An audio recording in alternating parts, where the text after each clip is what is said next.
In this video, we'll be looking at adding an image effect, image effects, in Affinity Photo on the iPad. A fairly straightforward exercise, but should give you a lot of scope for your own ideas. So open your main image in Affinity Photo.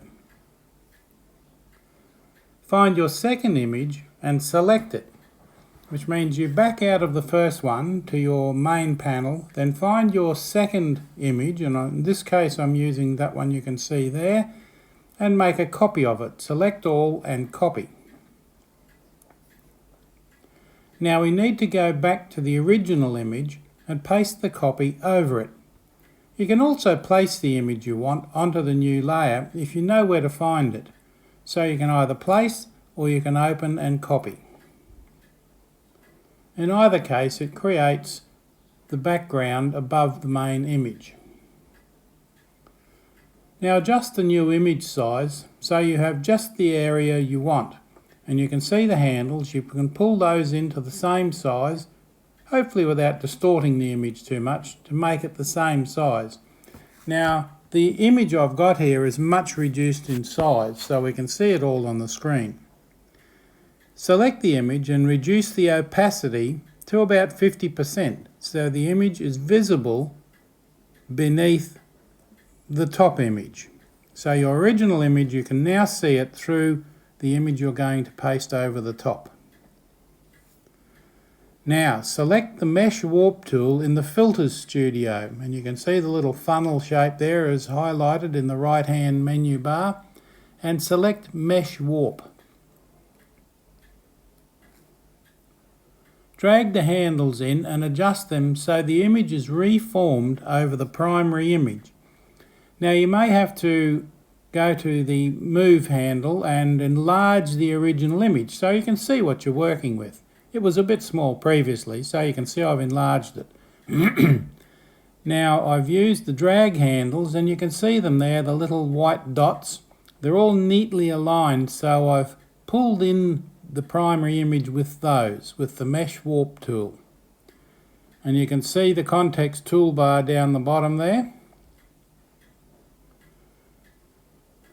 You can avoid this looking like a flat image over the girl with the liquefy persona. So first apply the Mesh Warp process if you're happy with the process. So that's where I've got so far, and I've tapped on apply, so it actually fixes that part of the image over the girl's face. Now the Mesh Warp is applied there. That's all that's simply saying. There's no extraneous work going on.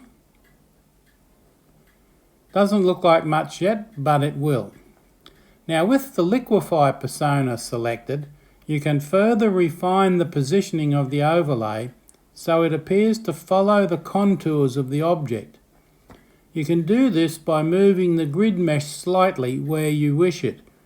Now look down the bottom and you've got the width in pixels. Now that's the width of the brush that you use. It's kind of a brush that you use to drag the grid around with. For some obscure reason, when it first comes up, it's gigantic, so you don't need that.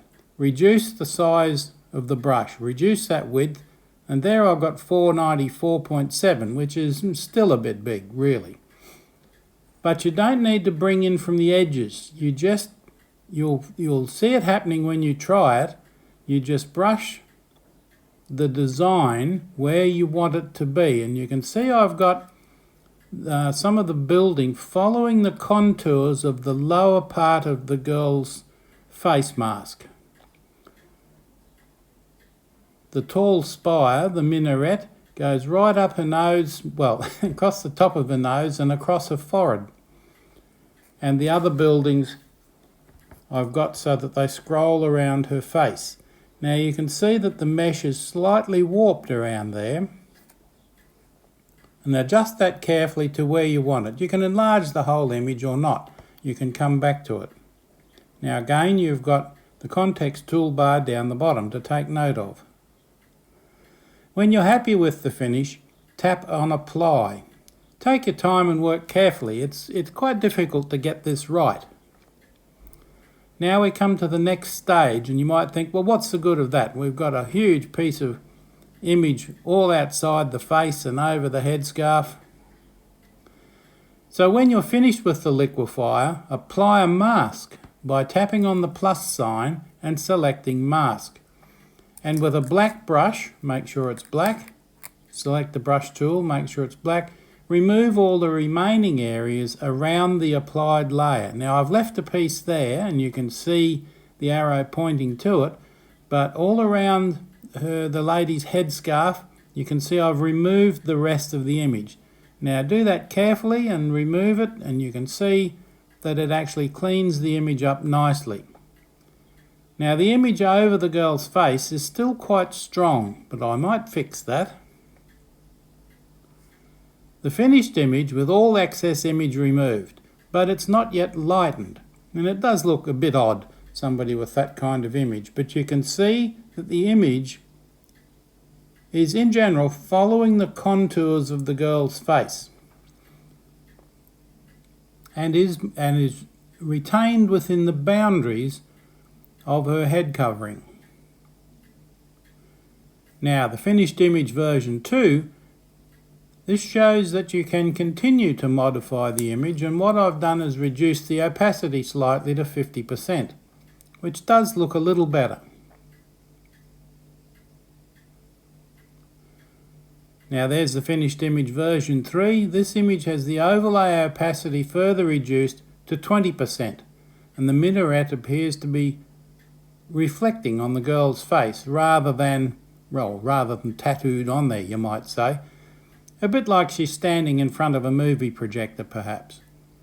But the idea being, of course, that the girl's culture is reflected in the images superimposed on her face. Well, that was the idea I was trying to impart. The minaret's a little bit squiggly, but that's my handling of the liquefy grid. Thank you for watching. Please subscribe and like.